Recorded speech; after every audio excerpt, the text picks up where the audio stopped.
she was already gone. At least that's what the physics of the situation coldly promised Nancy Reed as her right foot hit the brake pedal and found nothing. Not resistance, not a soft give, nothing. The kind of nothing that tells your body before your brain can even catch up that you are about to die. She had survived a brutal morning. A coffee spilled across her laptop, a passive-aggressive email from her supervisor, the mild guilt of borrowing Dana's car because her own was still sitting in the shop on 9th. She'd survived the gridlock on 5th Avenue, the blinding glare of headlights through a rain-slicked windshield, the way the city always seemed designed to break ordinary people down slowly. But she was not going to survive this. The intersection ahead was alive. Taxis, pedestrians, food carts. A city completely unaware that a dead metal machine was hurtling toward them at 47 miles per hour with no intention of stopping. Nancy yanked the emergency brake. The wheel screamed at the horn, every instinct firing at once, every action useless because someone had already decided, with the kind of cold, professional precision that leaves no fingerprints, that tonight was the night Nancy Reed ceased to exist. She braced, squeezed her eyes shut, whispered something that wasn't quite a prayer but wasn't quite not one either. Then the world detonated, not into the intersection, into her. A wall of matte black carbon fiber and raw mechanical force slammed into the driver's side of her vehicle, with a sound like God dropping something. The impact redirected her car in a violent arc, and then the concrete barrier at the edge of the road swallowed the momentum whole, crumpling steel and spraying glass across the wet asphalt like scattered teeth. For 3 full seconds there was only ringing. Then the door was ripped open, not unlocked, not opened, ripped. Hinges screaming in protest, metal bending to someone's will as easily as paper. And he was there.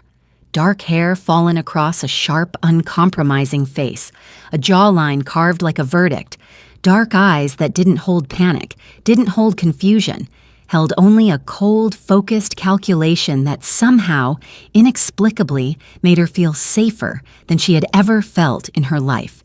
His tailored black suit was destroyed. The left sleeve of his white button-down had torn entirely from the shoulder, and the violence of it had done what no boardroom, no photograph, no whispered rumor about Kong Cho Day had ever managed to do.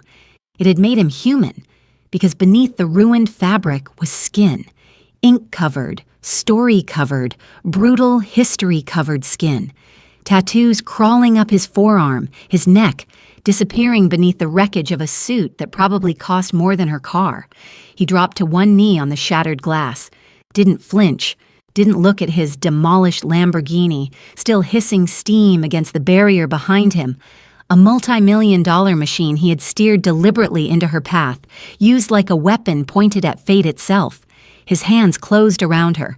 Nancy's fingers, without permission from her brain, seized the torn lapel of his jacket, gripping, holding on, because every other solid thing in her world had just been proven temporary. "Don't move," he said, low, controlled. Oh, the voice of a man who had never, in his entire life, needed to raise it. His eyes weren't on her. They were on the shadows beyond the wreckage. The blinking car alarms, the gathering crowd, the bodyguards sprinting toward them in dark suits. And somewhere in that chaos, something else. Something that had been watching. Something that had expected to see her broken body in an intersection and had gotten this instead. Behind them, one of his men covered his mouth in disbelief. Around them, strangers lifted phones with shaking hands, recording what looked like an accident. Only Cho Day knew it wasn't. He had watched over Nancy Reed from the dark for longer than she would ever know, had kept his distance, had kept his rules, had told himself, well, with the kind of discipline that had built him an empire from nothing, and blood, and sheer terrifying will, that she was safer if he never stepped into the light. He had just blown that entirely. He had sacrificed a $4 million car to save her life. And as he wrapped one tattooed arm around her trembling shoulders, rain beginning to fall in cold, deliberate sheets across the neon-lit city, He understood with perfect clarity what that meant. He had just shown every enemy he had ever made exactly where to aim. Now there was only one option. He pulled her closer, jaw tight, eyes still locked on the dark. He would sacrifice the car. He would sacrifice the distance. He would sacrifice every careful wall he had ever constructed around his empire and his chest, and the part of him that was still, somehow, capable of this, but he would not sacrifice her. Subscribe to see how this unfolds, and drop a comment letting me know where you're watching from. I would love to say hello to you, just to know how far our story is reaching. He didn't wait for the sirens. The moment Nancy's weight settled against his chest, Cho Dae was already moving. One arm locked around her back, the other sweeping beneath her knees, lifting her from the wreckage as though the glass and steam and crumpled metal were simply inconveniences the universe had scattered in his path. She made a sound, something between a gasp and a protest. Her fingers were still knotted in his ruined lapel, and she didn't let go, which told him everything he needed to know about the state of her nervous system. "I can walk," she said. He didn't respond. He just walked. Behind him, as his Lamborghini sat demolished against the concrete barrier, hood crumpled like paper, steam rising from the engine in slow, indifferent columns. $4 million. Gone. He hadn't looked at it twice. Around them, the crowd had thickened into a wall of open mouths and raised phones, the city doing what the city always did, turning catastrophe into content before the dust had even settled. A woman near the curb was crying. A man in a yellow jacket was shouting something in the direction of the intersection. 2 police cruisers were already screaming toward them from 3 blocks east, their lights painting the wet asphalt in alternating red and blue.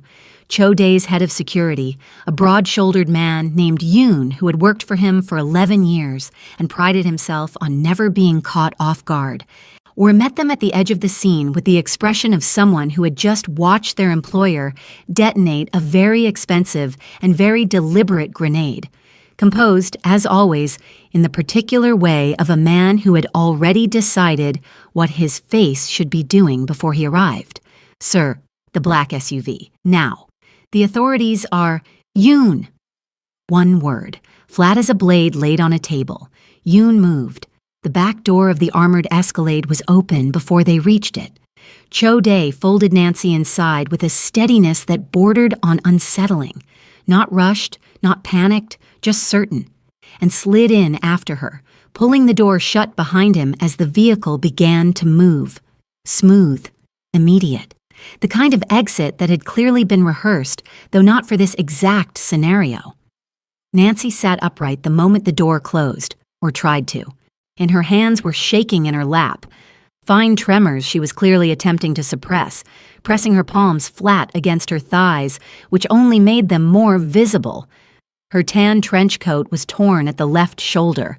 There was a thin cut along her collarbone, barely deep enough to matter, but it had bled a little, and the sight of it produced something uncomfortable in Cho Dae's chest that he filed away to examine later. "Who are you?" she said. Not a question. A demand, delivered in a voice that shook only slightly and hated itself for it. "Cho Dae. That's a name. I asked who you are." He looked at her then. Really looked. Her long braids were disheveled, several falling across her face, and she didn't push them back. Her eyes were dark and direct and furious in the way that only genuine terror, fully metabolized into adrenaline, can make a person furious. The tattoos on her wrist caught the passing light from the street, delicate lines, intentional, a language written on her skin that nobody had bothered to learn yet. She was gripping her own knee so hard her knuckles had paled. She was not going to fall apart. He could see that clearly. She was going to demand answers from a man whose last 3 enemies had disappeared from the city entirely, and she was going to do it in a wrecked trench coat with glass fragments still caught in her braids, and something about that steadied something in him that hadn't realized it needed steadying. "Someone cut your brake lines," he said. The color left her face. "What?" This wasn't an accident. He kept his voice level, informational. Your car was tampered with. I'll explain what I can when we're somewhere secure. Somewhere? She stopped, looked at the tinted windows, the driver she couldn't see clearly, the way the city was already falling away behind them. I'm not going anywhere with you. I don't know you. I need to call the police. I need to call... She reached for her bag and found it wasn't there, left in the wreckage. Her jaw tightened. I need my phone. Choday reached into his interior jacket pocket, produced his own and held it out. She stared at it like it might bite her. You just destroyed your car to stop mine, she said slowly. A car that costs more than my apartment building. Why? He held her gaze. Because you were going to die. People almost die in traffic every day. Strangers don't... She gestured at the phone, the vehicle, him. Do this. I'm not a stranger. The SUV moved through a yellow light. Rain had begun in earnest now, drumming against the roof in a low, steady rhythm. Take the phone, he said. Call whoever you need to call. Then let me get you somewhere safe, and I will answer every question you're willing to ask. She took the phone. Her hands had almost stopped shaking. The penthouse occupied the top 2 floors of a building that didn't advertise itself. No corporate logo above the entrance, no doorman in a costume uniform, just a polished black facade in a part of the city where discretion was the primary architectural feature. The elevator required a key card and a biometric scan, which Nancy watched with an expression that had moved past shock and arrived somewhere in the territory of grim, focused attention. And the doors opened directly into the residence. She stepped out and stopped. It wasn't what she'd expected. She couldn't have said precisely what she'd expected. Something colder, maybe. More overtly threatening. Something that looked like power the way a fist looks like power. Instead, the space was floor-to-ceiling glass on 3 sides. The city spread below them like a living circuit board. Every light a signal, every shadow a system. The interior was precise and spare. Dark wood, clean lines, a few objects placed with the kind of intentionality that suggested each one had been chosen rather than acquired. One wall held a painting, large and abstract, all controlled fury in deep blacks and arterial reds. It looked, she thought, like the interior of a mind that had learned to keep everything extremely organized because the alternative was chaos it couldn't afford. Bathroom is through that hall, Choday said, moving to a side table and opening a first aid kit with the practiced efficiency of someone who kept one in every room. There's clothing in the second drawer of the wardrobe. Help yourself to whatever fits. I'm not staying. You don't have to stay. He set the kit on the counter. But your car is evidence at a crime scene. Your phone is in that same wreckage, and whoever cut those lines is aware that you survived. Leaving alone tonight would be the most effective way to finish what they started. Nancy stood in the center of the room, rain-damp and bleeding slightly and furious, and stared at him. Why do you know who I am? She said. You said you weren't a stranger. What does that mean? Have you been watching me? He didn't look away. Yes. The word landed in the room like a stone dropped in still water. Why? He crossed to the window. Below them, the city moved in its usual indifferent rhythm, 10,000 lives happening simultaneously, none of them aware of this conversation. He was quiet long enough that she started to speak again, and then he said, Your father owed a debt. He settled it 8 years ago. I considered it finished. A pause. I kept an eye on you afterward, to make sure it stayed finished. Nancy went very still. My father has been dead for 6 years. I know. So why were you still... I don't have a good answer for that. He said it simply. No deflection, no performance of indifference.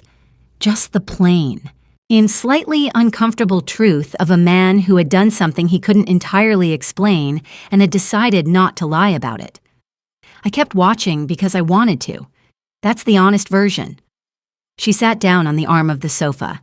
Not because she chose to, he suspected, but because her legs made the decision for her. Someone tried to kill me tonight, she said quietly, working through it. Yes. And you think it's connected to you. I think someone used you to get to me. Which means, until I understand who and why, you are the most vulnerable person in this city." He turned from the window. "I know you want to leave.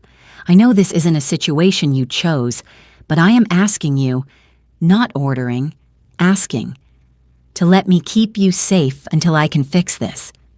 She looked at him for a long moment.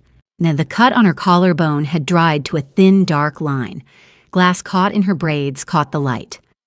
"One night," she said, "and you answer every question I ask." Agreed. She picked up the first aid kit from the counter, looked at it, then looked at him, at the torn shirt, the blood drying at his hairline from a cut he clearly hadn't noticed, the tattooed forearm braced against the window frame. "You're bleeding too," she said. "I'm fine. You drove your car into mine at high speed. You're not fine." She held up the kit. "Sit down." He opened his mouth. "Sit down." He sat. The call came at 2 a.m. Cho Dae took it in the study, door half closed, voice low.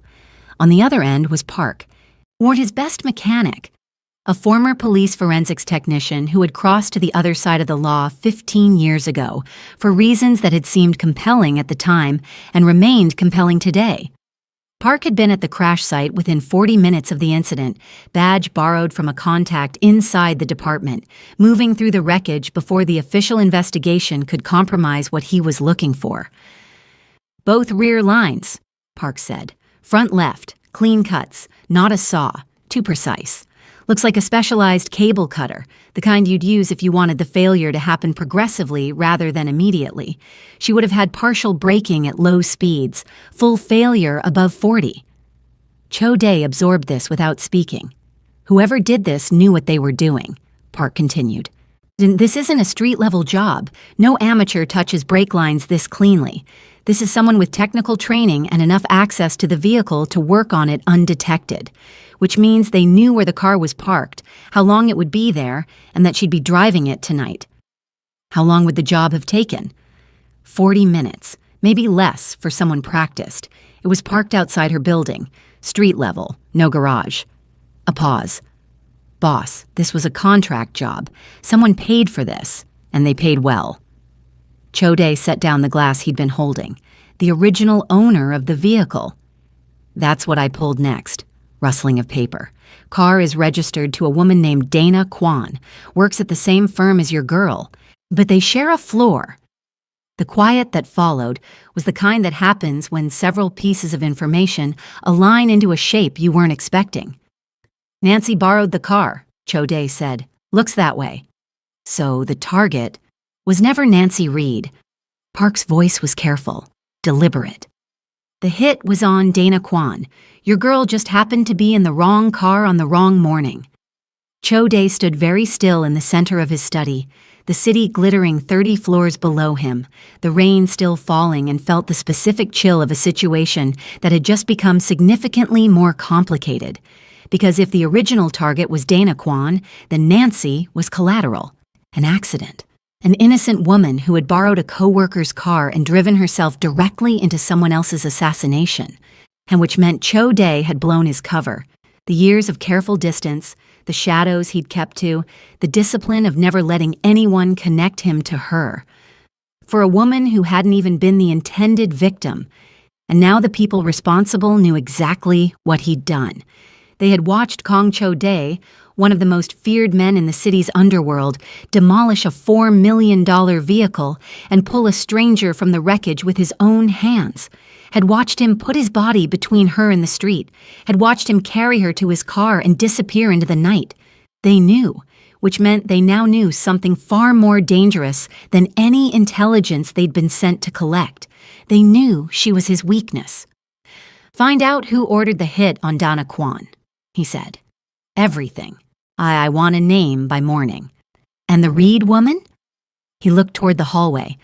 Through the half-open study door, in the faint light from the city, he could see the living room. Nancy had fallen asleep on the sofa, upright at first, stubbornly, but gravity had eventually won, and she'd curled sideways, one hand tucked beneath her cheek, braids fanned across the cushion, the borrowed shirt she'd changed into slightly too large at the shoulders. The tattoos on her wrist were visible even in the dim light. Delicate lines, a language he didn't speak yet. "She stays here," Chode said. She found him at the kitchen counter at 6 in the morning, jacket gone, reading something on a tablet with the focused intensity of a man who had clearly not slept. The cut at his hairline had been cleaned and closed with 2 small butterfly strips, so the work slightly uneven in the way of a person who had done it themselves in poor lighting. Nancy had been awake for an hour, had lain on the sofa watching the city brighten outside the glass wall, turning the events of the previous night over and over like a stone she kept expecting to find something different on the underside of. Her car, the brake pedal, nothing. The sound of impact, his hands on her arms, her waist, lifting her out of the wreck as though her weight was simply not a factor he was willing to negotiate with. She poured herself coffee from the machine on the counter. It took her 30 seconds to figure out the interface, which was humbling, and sat across from him. He looked up. "You didn't sleep," she said. "Oh, I don't sleep much." Is that a rich person thing or a criminal thing? Something moved at the corner of his mouth, not quite a smile, an acknowledgement that a smile was somewhere in the vicinity. "My people found your car." She set down the mug. "And?" The brake lines were cut, professionally, all 3. He watched her absorb this. "The car belongs to a woman named Dana Kwan, your co-worker." The silence lasted 4 full seconds. "Dana," Nancy said, "you borrowed her car yesterday morning. She had a flat. She asked me if—" Nancy stopped, put the coffee down, pressed both hands flat on the counter the way she'd pressed them to her thighs in the SUV, steadying herself through her palms. The hit was meant for Dana. "Yes, I was never. They weren't trying to kill me.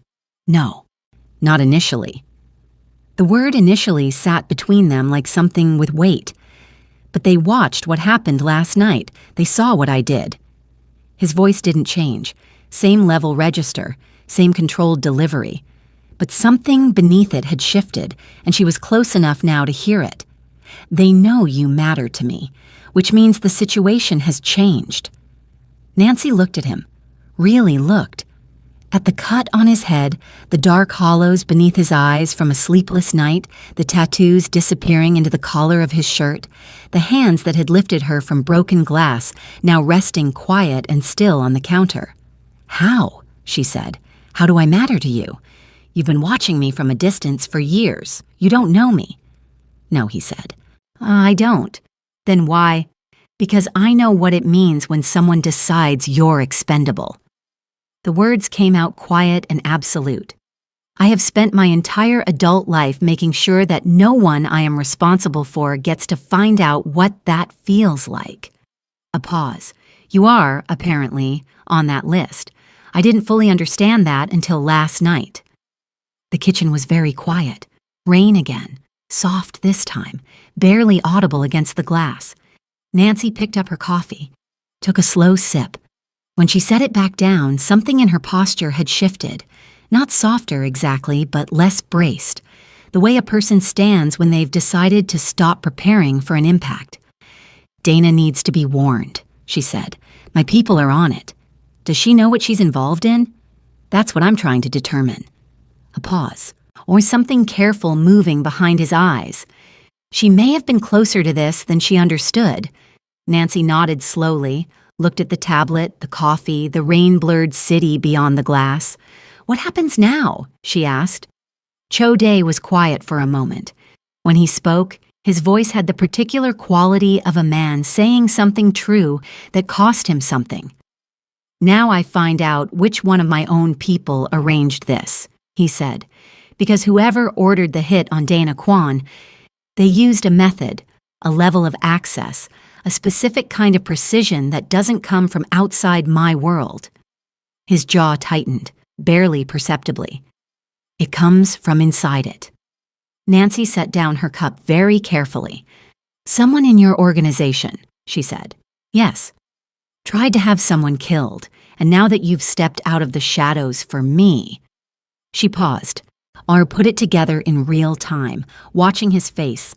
Now they know exactly how to hurt you. He held her gaze and said nothing, because she had already said it perfectly. The rain continued. The city moved 30 floors below them, indifferent and enormous, full of systems and shadows and decisions made in the dark, and at a kitchen counter in a penthouse that was beginning to feel less like a fortress and more like a starting point, Nancy Reed looked at the most dangerous man she had ever been in a room with and understood, with the particular clarity that only genuine danger produces, that she had stopped being afraid of him sometime between the wreckage and the morning coffee. What she hadn't figured out yet was what to be instead. "Hold still," she said. It was mid-afternoon. The first aid kit was open on the coffee table. They had spent the morning in a careful, functional proximity. She reviewing Dana's situation on a phone Cho Dae had arranged for her, he moving in and out of the study on calls she wasn't privy to, each of them orbiting the other with the slightly electric awareness of people who have not yet decided what the other one is to them. Then she'd seen him wince, reaching for a glass. A small thing, controlled immediately. But she'd seen it. 30 seconds of argument. 30 seconds of his particular brand of resistance. Not loud, just immovable.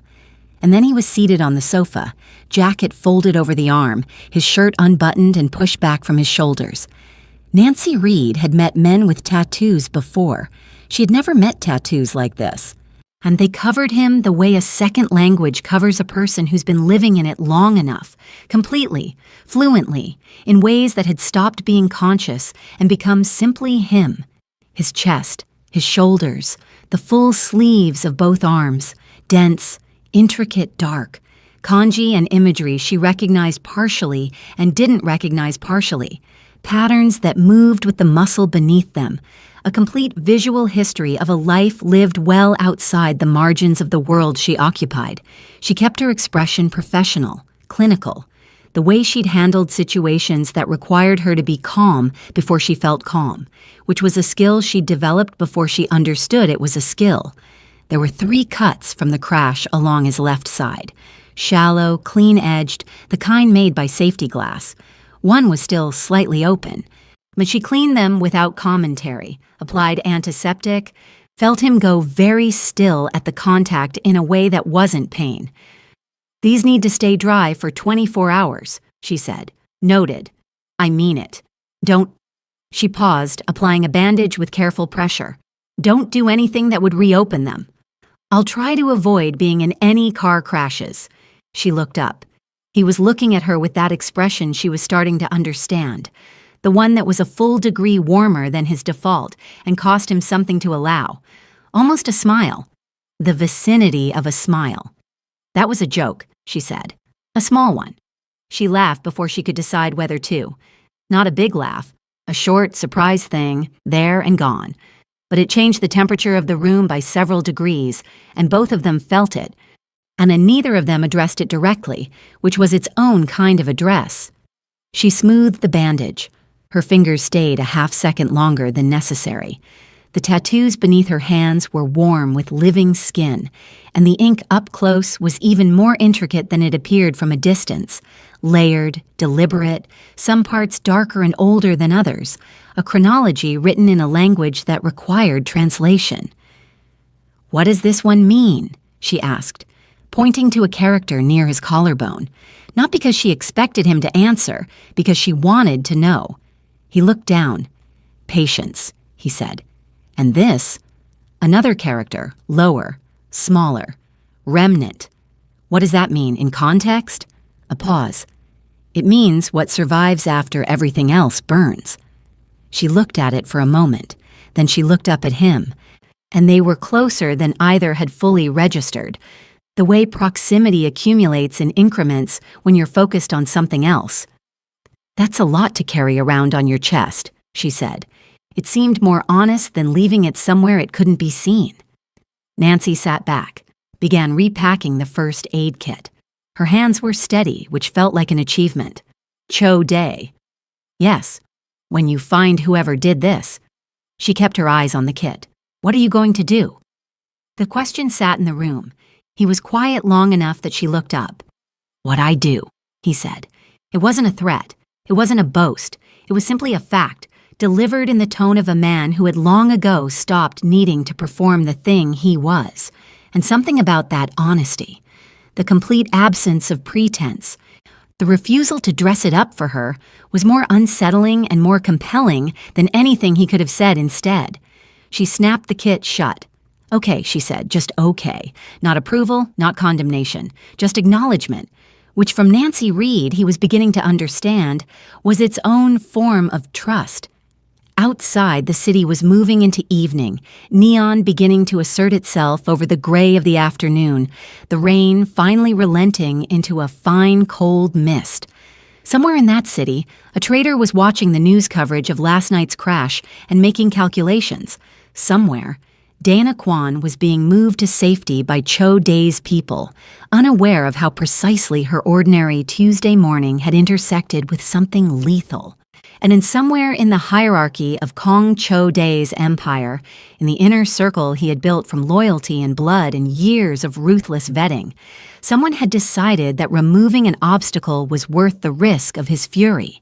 They had made, Cho Dae understood with the cold clarity that had carried him from nothing to the top of the city's underworld, a significant miscalculation. He had spent 15 years being feared for what he would do to his enemies. They were about to discover what he did to traitors. But that was tomorrow. That was the next move in a game he intended to finish completely. Tonight, in a penthouse 30 floors above a city that didn't know her name, Nancy Reed sat 3 feet away from him on a sofa, first aid kit in her lap, braids loose around her shoulders, or the small tattoos on her wrist catching the last of the afternoon light. She was looking at the city through the glass wall with an expression he couldn't entirely read, part wariness, part calculation, part something quieter and less nameable. She had borrowed a dead coworker's car on a Tuesday morning. She had ended up here. She was not, he'd already established, a woman who fell apart. She was a woman who pressed her hands flat against surfaces and breathed and kept going, which was its own kind of armor, and he recognized it because he had built his own version of the same thing a long time ago. He had told himself for years that keeping his distance was keeping her safe. Last night had conclusively dismantled that argument. She was in his world now, not by choice, not by design, but by the particular cruelty of circumstance that cares nothing for the careful plans of careful people. And Kong Cho Dae, who had spent his entire adult life operating from the position that attachment was a liability he could not afford, sat in the gathering evening light and understood, quietly, completely, with no drama and no resistance, that he was not going to let her go. He would burn his own empire to the ground before he let anyone touch her. The only question remaining was which one of his people had just made that necessary. The name came the following night, just before midnight. Not a rival syndicate, not an external contractor working from a target list sourced through back channels. Park had delivered the brake line findings in the early hours of the previous morning. Cho Dae had spent the day that followed pulling every security log he could access, cross-referencing, eliminating. Now the second report, the one that mattered more, pointed inward. The brake job on Dana Kwan's car had been coordinated from inside. Cho Dae sat with that information for a long time. Alone in the study, lights off, city burning below him through the glass. He had built his inner circle the way a jeweler builds a setting.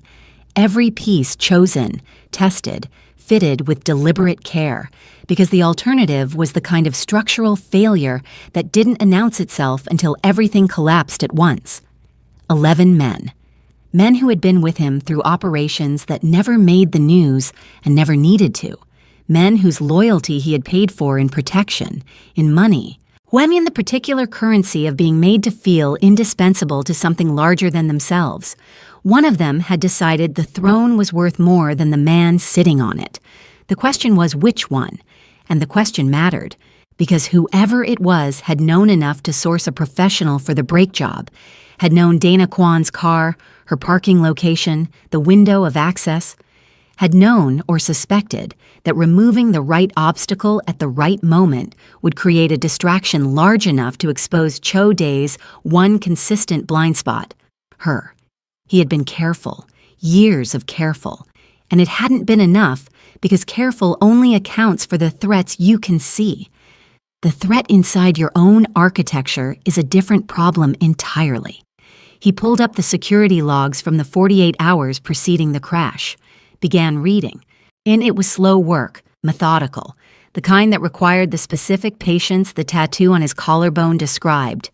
And he did it with the complete focused attention of a man who understood that the answer was in here somewhere, and that finding it wrong was worse than finding it slowly. At 1 a.m., he found the first irregularity. At 1:45, he found the second. By 2 a.m., he had a shape. Not a name yet, not confirmed, but a shape.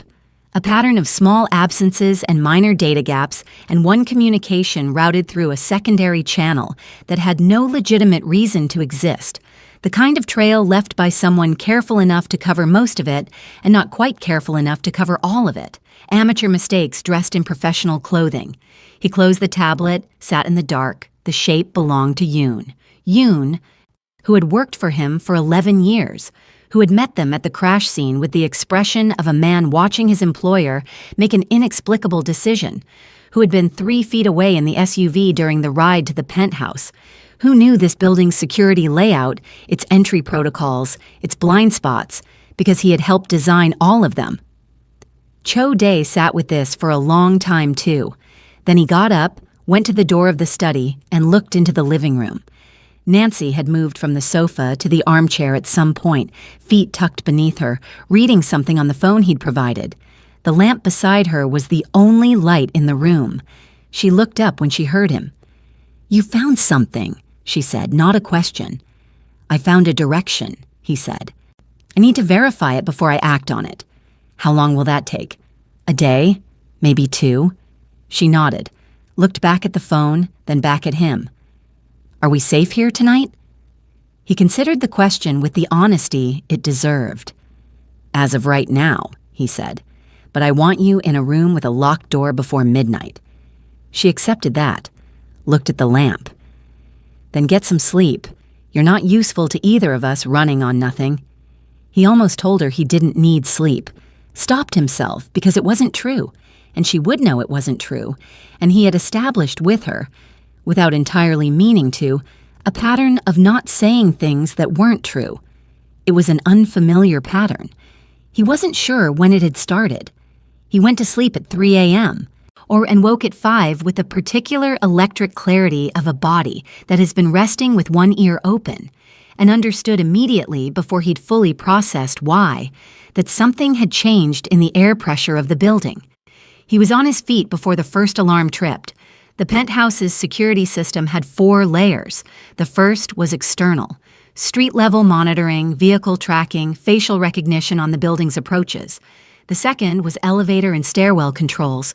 The third was the floor itself. The fourth was the residence. Someone had disabled layers 1 and 2 simultaneously, which meant they knew the system, which meant Cho Dae's shape had just become a confirmation. He was in Nancy's doorway in 4 seconds. She was already awake, sitting up in bed, completely alert in the way of someone whose nervous system had spent the last 36 hours calibrated for exactly this. She looked at his face and got up without a word, reached for her shoes. "How many?" she said. "Unknown. Multiple." He crossed to the wardrobe, pulled out the case at the bottom that she hadn't asked about and he hadn't mentioned, and opened it. "Stay behind me. Move when I move. Stop when I stop." "Where are we going?" "Down." "The elevator?" "Not the elevator." He was already at the interior wall panel, pressing a sequence she couldn't follow in the low light. A section of the wall gave inward. Not dramatically, not with the theater of a secret passage in a film, just a quiet mechanical release, a door that looked like nothing until it didn't. Service corridor. It runs to the parking structure on the 3rd floor. There's a car there that isn't registered to anything connected to me. Nancy looked at the passage, looked at him. "You built an escape route into your own home." "I build escape routes into everything." He held the door. "Please." She went through. The corridor was narrow and utilitarian, bare concrete, low lighting, the smell of the building's infrastructure. He moved behind her, phone out, pulling a feed from the one camera he'd kept off the main system precisely for this contingency. The residence feed showed 3 men entering through the stairwell door, moving with professional efficiency, weapons drawn, fanning out through the living room in a pattern that was practiced and coordinated and had clearly been briefed on the layout, which confirmed it. They knew the floor plan. He pocketed the phone and focused on moving. Nancy was ahead of him, keeping pace without being told to, one hand trailing the wall for orientation in the reduced light, moving with a quick, controlled step that reminded him, not for the first time, that she was not the person the night of the crash had suggested she was. That night she'd been in shock, gripping his lapel, glass in her hair. That had been the first 30 minutes. This was who she was after 36 hours of processing, and who she was someone who moved through a dark concrete corridor with her jaw set and her eyes forward, and her fear filed somewhere it couldn't interfere with her function. He noted this, filed it, focused. The stairwell door at the end of the corridor was clear, 3rd floor parking. The car, a black sedan, nothing remarkable. On the kind of vehicle the city produced in thousands, was where he'd left it. He had Nancy in the passenger seat and was pulling out of the structure before the men in his penthouse had finished clearing the bedroom. He was aware, distantly, of the pull along his left side where one of Nancy's bandages had partially torn loose during the descent. He filed it away. The city absorbed them without interest. That was the thing about cities. They were the ideal environment for disappearance, if you understood their logic. Cho Dae understood their logic the way he understood most systems, completely, from the inside out, with particular attention to the places where the system's rules bent or broke. He drove for 20 minutes before he spoke. "I know who it is," he said. Nancy was watching the side mirror. "Tell me." "Yoon, my head of security." Each word came out flat and separate. 11 years. He knows everything about that building, everything about my operation. A pause. "He was at the crash scene. He rode with us to the penthouse. He has been 3 feet away from you since the night this started." The silence lasted the length of 2 city blocks. "What are you going to do?" she said. The same question she'd asked him over the first aid kit. The same tone, not approval, not condemnation, just the clean, direct acknowledgement of someone who wanted the truth more than she wanted to be comfortable. "I'm going to end it," he said, "but I need to bring him into the open first. If I move on him directly, his contractors disappear and regroup. I need to draw them all out at once." "How?" He didn't answer immediately. Then because the answer required something from her that he was not going to ask for, was not going to suggest, was going to take off the table entirely and find another way around because there were limits, and she was the limit, and that was simply how it was going to be. "Cho Dae," she said. "How?" "I'll find another way." She turned in her seat to look at him directly. He kept his eyes on the road. "You need bait," she said. "No. You need something that draws him out of cover. Something he can't ignore." Her voice was steady, thoughtful, working through it in real time, the same way she'd worked through everything else, clearly without flinching. "If they've shifted their crosshairs to me because they know I matter to you, then I'm the one thing they'll move for." "No," he said again, same word, harder this time. "I'm not asking your permission. I'm not offering it. That's not how this works." She turned back to the windshield. "You've been making decisions in the dark about my safety for years. You pulled me out of a crash and brought me into a world I didn't choose and didn't ask for. And now someone is trying to kill me, not because of anything I did, but because of what I mean to you." A pause. Quiet. Precise. "I am not a variable in your equation. I am a person who is capable of deciding what risks to take with her own life." The road unspooled ahead of them. "If something happened to you," Cho Dae said, and then stopped. The sentence had started in a register he hadn't planned on, and he closed it before it could finish itself. Nancy said nothing. Just let the unfinished sentence occupy the car. If something happened to you, he tried again, controlled this time, the plan fails entirely. Then make sure something doesn't happen to me. She glanced at him. You're very good at that, apparently. You've been doing it for years. He said nothing for a long time. There would be parameters, he said finally. Obviously. You do exactly what I tell you. The moment I say, move, you move. No arguments, no independent decisions. Agreed. If at any point the situation becomes, Cho-dae, her voice was quiet, I trust you. 3 words, delivered without drama, without weight, without any apparent awareness of what they cost her to say or what they did to the atmosphere inside the car, simply stated, like a fact she'd arrived at through evidence and was reporting accurately.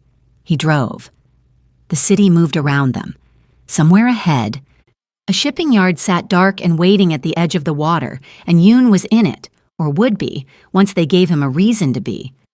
Okay, Cho-dae said. The rain came back that night like it had never left. The shipping yard occupied a sprawling stretch of the waterfront, container stacks rising like the walls of a maze, floodlights cutting hard white columns through the downpour, the sound of water on metal creating a constant low roar that swallowed footsteps and voices, and the specific silence of people waiting in the dark. The message had gone out through a channel Yoon monitored.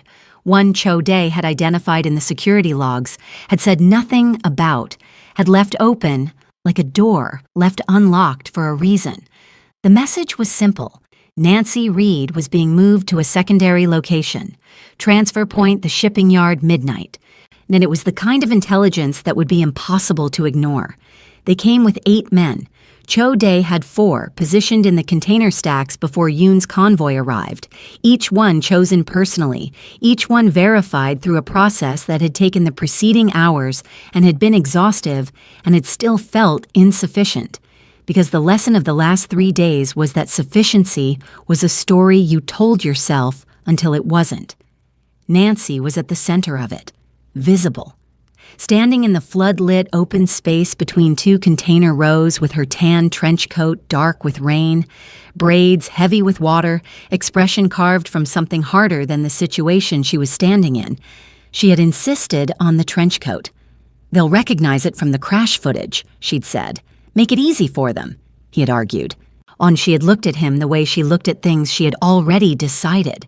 She wore an earpiece. He was 40 feet away in the dark, and he could hear her breathing. Steady.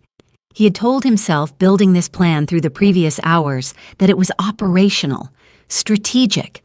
She was right that she was the most effective draw, and she was right that she was capable of holding her position, and the parameters were tight, and the coverage was solid, and the risk was contained, manageable. A word he had believed in his entire career. He had not accounted for what it would feel like to watch her stand in a floodlit yard in the rain waiting for men with guns. It felt like the brake pedal under her foot. Nothing. The convoy entered through the east gate at 11:58. 2 vehicles, 8 men, as projected. Moving in the same practice spread he'd seen on his penthouse security feed, briefed on the layout, confident in their numbers. Yoon was in the second vehicle. Cho-dae tracked him through the scope, confirmed, felt something cold and final settle into place.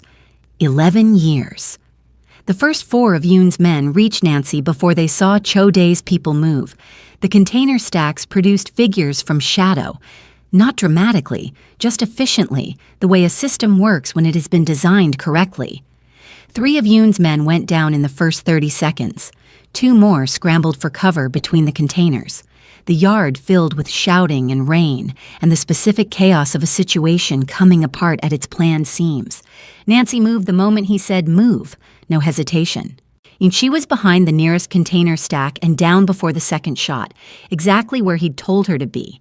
And he reached her in the 7 seconds it took to cross the open ground between them, putting himself between her and the active line of fire without thinking, without calculating, with a complete instinctive certainty of a body that had decided this was simply where it was going to be. I'm fine, she said immediately. I know. He wasn't looking at her. He was looking at the yard. Yoon had emerged from the second vehicle. He was moving toward the container stack where Cho Dae and Nancy were positioned, not running, walking, with the deliberate pace of a man who knew the terrain better than anyone else present, because he had mapped it himself, had walked it himself, had built his own plan around its geography. As he stopped when he saw Cho Dae. The rain fell between them. The floodlights made everything flat and overexposed. Behind Yoon, the sounds of the confrontation were resolving. Cho Dae's 4 against what remained of Yoon's 8, the numbers evening rapidly. Yoon looked at Cho Dae, then at Nancy, behind him. "How long?" Cho Dae said. Yoon didn't pretend. That was the thing about men who had been in the same operation for 11 years. They had run out of certain performances. 8 months, he said. They approached me 8 months ago. What did they offer you? The northern contracts. My own operation. A pause. Rain on metal. You were never going to give me that. I've been your shadow for 11 years, and I was always going to be your shadow. You should have asked. You don't give what you don't think someone can handle. I don't give what I haven't seen someone earn. Cho Dae's voice was entirely level. You never asked. You decided what my answer would be and made your own arrangements. He took one step forward. You put her in the middle of it. Yoon's jaw moved. She was never supposed to be in it. That was the Reed woman's car. And then you saw what I did, and you adjusted. Another step. You used her. Deliberately. Because you knew that the one thing that would split my attention enough to create an opening was her safety. You knew that because you've spent 11 years watching me. His voice dropped a register. Which means you knew and you did it anyway. Yoon reached for the weapon at his side. And he didn't complete the motion. What followed was brief and total and had the particular quality of a conclusion that had been approaching for 11 years without either party fully acknowledging it. Cho Dae moved with the efficiency of a man who had not always been the person sitting at the head of a table, who had come up through the city the hard way, before the suits and the penthouse, when the only infrastructure available was the one built into his own body. When it was over, Yoon was on the ground. Cho Dae was standing over him in the rain, breathing hard, suit destroyed for the second time in 3 days, the cut on his side pulling where the bandage had loosened. His remaining 3 men had the yard. The other vehicles were secured. He heard her step out from behind the container. Cho Dae. He turned. And she was standing in the rain, soaking, braids drenched, and she was looking at him with the expression he hadn't been able to read that first evening in the penthouse, the one that was part something quieter and less nameable. Except he could read it now, or was beginning to. She crossed the yard, stopped in front of him, looked at the blood on his hand, the reopened cut visible through his torn shirt, looked up at his face. You need stitches this time, she said. The specific absurdity of that sentence, delivered in that tone, standing in a floodlit shipping yard in the pouring rain after everything that had just occurred. He looked at her, and something cracked open somewhere behind his sternum, not painfully but completely, the way ice cracks when the temperature finally shifts. Probably, he said. And she reached out and took his hand, not tenderly, practically, examining the cut with the same focused attention she'd brought to everything else, but she didn't let go after she'd looked, just held on. He let her. The weeks that followed were quiet in the way that cities are never actually quiet, just quieter, the volume of a particular frequency turned down while everything else continued. Cho Dae spent the first 10 days doing the work that followed a structural failure, methodical, unglamorous, the organizational equivalent of removing compromised material and testing what remained. 3 more members of the inner circle were connected to Yoon's operation, their involvement varying in degree, their exit from his organization varying in method. The northern contracts were reviewed and restructured. The new protocols were established for security architecture that he no longer trusted anyone else to design. He did most of this from a different location, a property outside the city, lower profile, surrounded by the kind of land that gave you reaction time. He did it with Nancy Reed 30 feet away in the main house, which was a fact he had arrived at through a series of decisions that had each seemed reasonable in isolation and had collectively produced a situation he wasn't inclined to reverse. She went back to her firm remotely for the first 2 weeks, video calls, a laptop, the particular adaptability of a person who had decided that the world being temporarily unusual was not a sufficient reason to stop functioning in it. She asked him questions about what he was doing when she wanted to understand something. Ash accepted his answers without requiring more than he offered, and offered information about herself in the same measured way. Not withholding, not performing, just parceling out the true things at a pace that felt right. He learned about her father, the debt which she had known about in outline and not in detail, and which he told her the full truth of one evening without being asked, because she deserved it, and because the withholding had started to feel like a continuation of the pattern that had put her in a borrowed car with severed brake lines. She was quiet for a long time after, not angry, processing, the way she processed everything, completely, without deflection.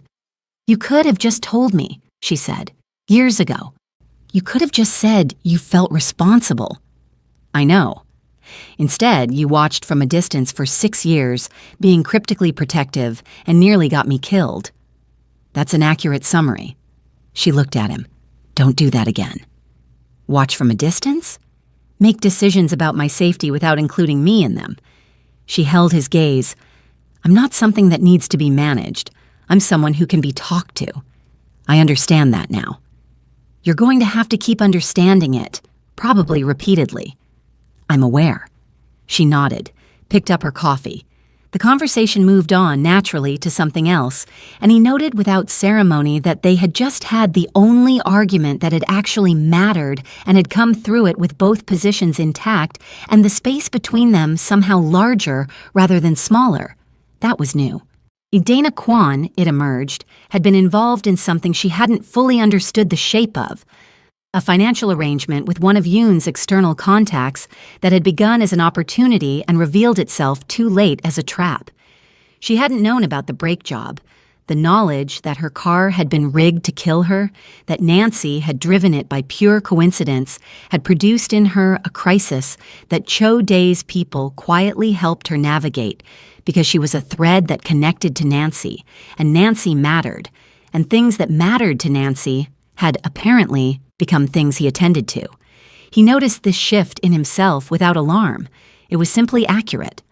The perimeter of what he was willing to protect had expanded, and the center of it was 30 feet away, making coffee in a property outside the city, while the rain came down again on the 3rd week of what had started as one night. He found her on the back terrace one evening. She was looking at the dark line of trees beyond the property, a glass of wine untouched on the railing beside her, and he stood in the doorway for a moment before she spoke without turning. "I've been thinking about the thing you said, about the tattoo." He came to stand beside her. "Which one?" "Remnant. What survives after everything burns?" "Yes." She turned the glass on the railing. "Is that how you think of yourself?" He considered the question. "For a long time," he said. "Yes." "And now?" The trees were dark. The rain was distant, coming in from the east, not here yet. The terrace light was warm behind them. "And now I think it describes a starting point," he said, "not a permanent state." She picked up the wine, took a slow sip, set it back down and turned to look at him, and the expression was fully readable now. Had been readable, he realized, for some time. He had just needed to learn the language. "You know," she said, "for someone whose entire professional identity is about control, you are remarkably bad at just saying things directly. I'm working on it. Work faster."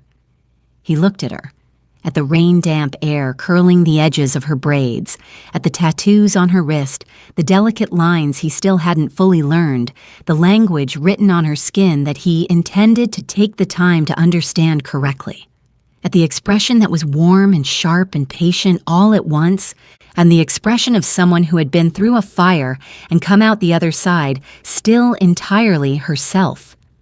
"I don't want you to leave," he said. "I know. I want to—" He stopped, started again. I want to build something, with you present in it. Not managed, not protected from a distance, not kept at a perimeter. A pause. Present, involved, permanent. The rain reached them then, soft, the first drops, barely there. She looked at him for a long moment. "That's a very significant thing to want from a woman you met 3 weeks ago," she said. "You know that's not when this started." "No," she agreed. "I know." Another moment. The rain, the dark trees, the warm light behind them. "I'm still learning who you are," she said. "So am I. That's the point." He held her gaze. "I would like to keep learning." Nancy Reed, who had borrowed a co-worker's car on a Tuesday morning and driven herself into the most consequential collision of her life, stood on a rain-starting terrace and looked at the most dangerous man she had ever known. One knee on wet asphalt in her memory, arms wrapped around her, eyes locked on the dark, the smell of burning rubber and his ruined suit, and the particular certainty of someone who had decided, without deliberation, that she was not going to die tonight. She thought about the brake pedal, the nothing beneath her foot, the free fall of a moment when every system fails simultaneously, and the only thing left is what, or who, is solid enough to hold. She picked up her wine, held it toward him. "Then stay close," she said. He touched his glass to hers. Outside, the rain came down fully, steady and unhurried, washing the terrace stones clean. In the city, the empire he had built and fractured and was methodically rebuilding continued its work, moving through channels and systems and the particular machinery of a world that never fully stopped. There were still threats. There would always be threats because that was the nature of the architecture he'd chosen, and he had stopped pretending otherwise. But he had also stopped pretending that power lived only in solitude, that the cold, untouchable version of himself was the strongest version, that keeping everything at a distance was the same thing as keeping it safe.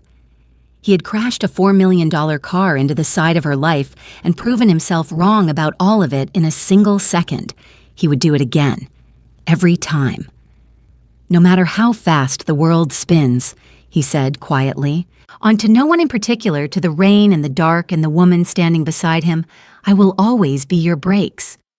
She glanced at him sideways. Something warm moved across her face. "Don't get poetic on me now," she said. "I just started trusting you." He almost smiled. The full version this time. Almost. Subscribe to see how this unfolds, and drop a comment letting me know where you're watching from.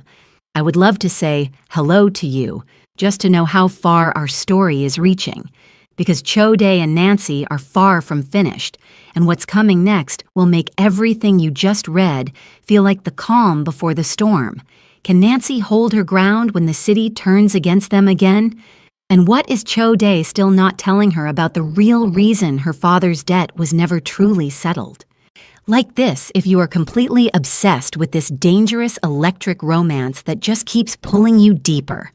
The next chapter drops soon, and trust me, you are not ready for what comes out of the shadows next.